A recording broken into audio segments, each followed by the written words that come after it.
क्या आपने कभी सोचा है कि जब किसी इंसान की मृत्यु होती है तो उसके शरीर को रस्सियों से बांध दिया जाता है और कुछ जगहों पर उसके सिर पर हल्का सा डंडा भी मारा जाता है। आखिर ऐसा क्यों किया जाता है? क्या ये सिर्फ एक परंपरा है या इसके पीछे छिपा है कोई ऐसा रहस्य जो आत्मा और मृत्यु के बीच के सबसे खतरनाक पल को दर्शाता है? गरुड़ पुराण में मृत्यु को सिर्फ शरीर का अंत नहीं बल्कि एक बेहद संवेदनशील और रहस्यमय यात्रा की शुरुआत बताया गया है। कहा जाता है कि जब प्राण शरीर से निकलते हैं तो आत्मा तुरंत कहीं दूर नहीं जाती, वह कुछ समय तक उसी शरीर के आसपास मंडराती रहती है, जैसे उसे यकीन ही न हो कि अब सब खत्म हो चुका है। यही वो पल होता है जब सबसे ज्यादा सावधानी बरती जाती है। आपने देखा होगा कि शव के हाथ और पैर बांध दिए जाते हैं। इसके पीछे सिर्फ एक सामाजिक कारण नहीं बल्कि एक गहरा आध्यात्मिक कारण बताया गया है।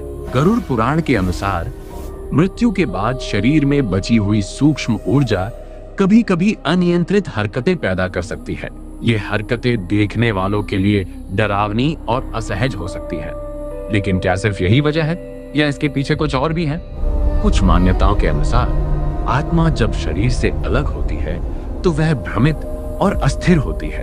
उसे लगता है कि वह अभी भी उसी शरीर का हिस्सा है। ऐसे में अगर शरीर खुला और स्वतंत्र रहे तो आत्मा का मोह और बढ़ सकता है। इसलिए शरीर को बांध दिया जाता है ताकि आत्मा को यह संकेत मिले कि अब यह शरीर उसका नहीं रहा।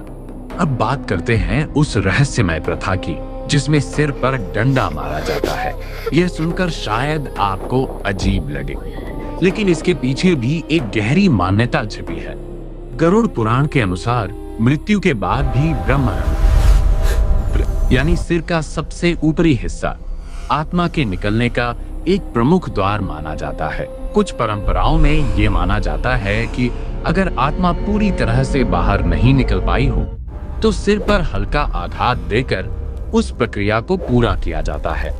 अब सोचिए, अगर यह सच है तो क्या उस पल आत्मा सब कुछ महसूस कर रही होती है? क्या उसे दर्द होता है या फिर वह सिर्फ एक दर्शक बनकर अपने शरीर को देख रही होती है?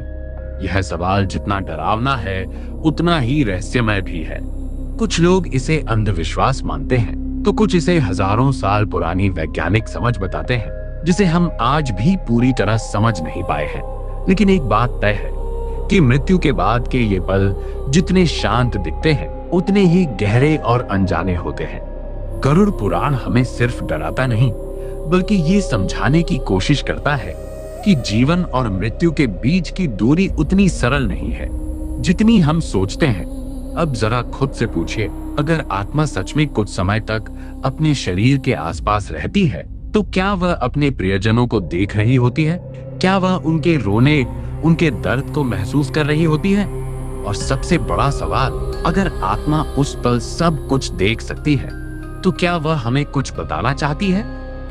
आपको क्या लगता है, ये परंपराएं सिर्फ रिवाज हैं या इनके पीछे सच में कोई गहरा रहस्य छिपा है? अपनी राय कमेंट में जरूर बताइए। अगर आपको ऐसे ही रहस्यमय और सोचने पर मजबूर करने वाले वीडियो पसंद है तो इस वीडियो को लाइक करें, अपने दोस्तों के साथ शेयर करें और चैनल को सब्सक्राइब करना न भूलें।